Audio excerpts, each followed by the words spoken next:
2014 के बाद इस देश ने एक और परिवर्तन भी देखा है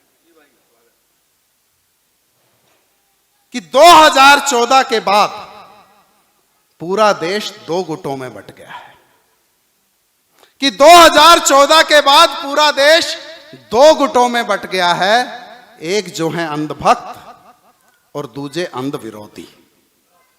एक जो है अंधभक्त और दूजे अंध विरोधी, पर दोनों के ही जहन में बसे नरेंद्र मोदी।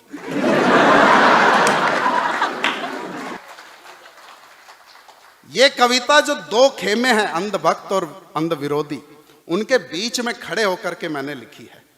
ना तो मैंने इस पक्ष का समर्थन किया है ना इस पक्ष का, और आप किसी भी पक्ष में हो, आप दोनों को ही मजा आएगा, ये मेरा दावा है। बस अपनी जो राजनीतिक आस्था का चोला है उसे उतार करके एक विशुद्ध श्रोता बनकर इस विशुद्ध हास्य कविता का आनंद लीजिएगा कि 2014 के बाद पूरा ही देश दो गुटों में बंट गया है। एक जो है अंधभक्त और दूजे अंध विरोधी, पर दोनों के ही जहन में बसे नरेंद्र मोदी।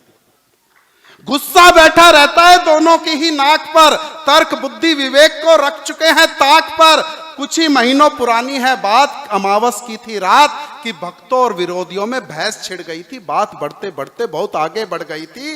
विरोधियों के तंज सुनकर भक्त आ गए रोष में और कर दिया ऐलान फिर जोश ही जोश में। बोले, मोदी जी का साथ हम मरते दम तक निभाएंगे।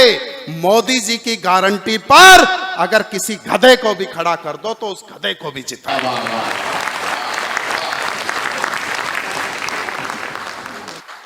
बोले, मोदी जी का साथ हम मरते दम तक निभाएंगे। मोदी जी की गारंटी पर अगर किसी गधे को भी खड़ा कर दो तो फिर उस गधे को भी जिताएंगे। यह सुन विरोधी सभी हुंकारने लगे, भक्तों को सरेआम फिर ललकारने लगे। बोले, समझना तुम नहीं हमको किसी से कम, लो हमने भी अब खाई है आज ये कसम। मोदी और मोदी भक्तों पर करते रहेंगे चोट। मोदी के खिलाफ अगर कोई गधा भी खड़ा हो जाए तो मोदी को नहीं उस गधे को देंगे वो।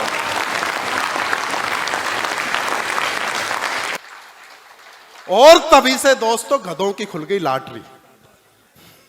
और तभी से दोस्तों गधों की खुल गई लॉटरी, और घोड़े कर रहे इन गधों की चाकरी। और आजकल और देश का तो पता नहीं कितना हुआ विकास है, पर गधों की जिंदगी में छा रहा उल्लास है।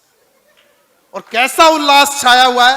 वो एक गधा था, उसका मालिक उससे 24 घंटे बोझा उठवाता, उसकी खूब पिटाई करता, ना उसको भरपेट खाना देता, दिन रात उसको कूटता और उससे काम करवाता, पर गधा फिर भी खुश।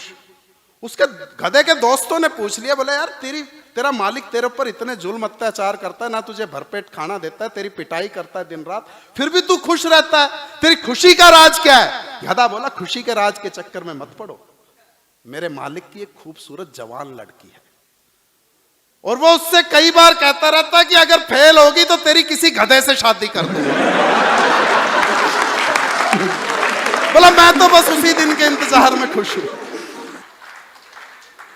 कि देश का तो पता नहीं कितना हुआ विकास है, पर गधों की जिंदगी में छा रहा उल्लास है। और आजकल केवल गधों की जिंदगी में ही मजे हैं।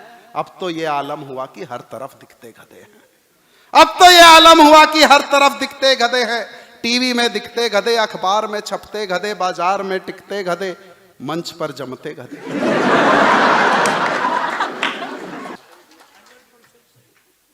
वो एक वरिष्ठ गधे ने अब कनिष्ठ गधे से कहा, दीपक सैनी भाई ध्यान से सुनो, कि टीवी में दिखते गधे, अखबार में छपते गधे, बाजार में टिकते गधे, मंच पर जमते गधे, सुर में अब गाते गधे, सम्मान भी पाते गधे। सुर में अब गाते गधे, सम्मान भी पाते गधे, जैकेट में जचते गधे, बेवजह हंसते गधे, चुनाव भी लड़ते गधे, फिर उन्हें चुनते गधे, दफ्तरों में अफसर गधे, टीवी के एंकर गधे, आगे पीछे दाएं बाएं ऊपर नीचे दसों दिशाएं, धरती पताल और गगन में, विधानसभा संसद भवन में।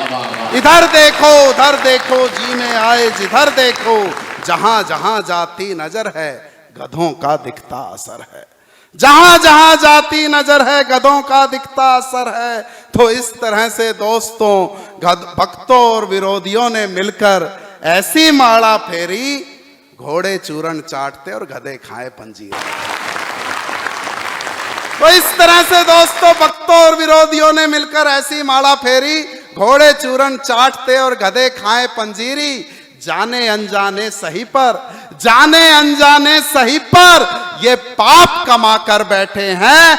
ऐसी भी क्या मजबूरी है जो इन गधों को हम अपना बाप बना कर। जय हिंद, जय भारत।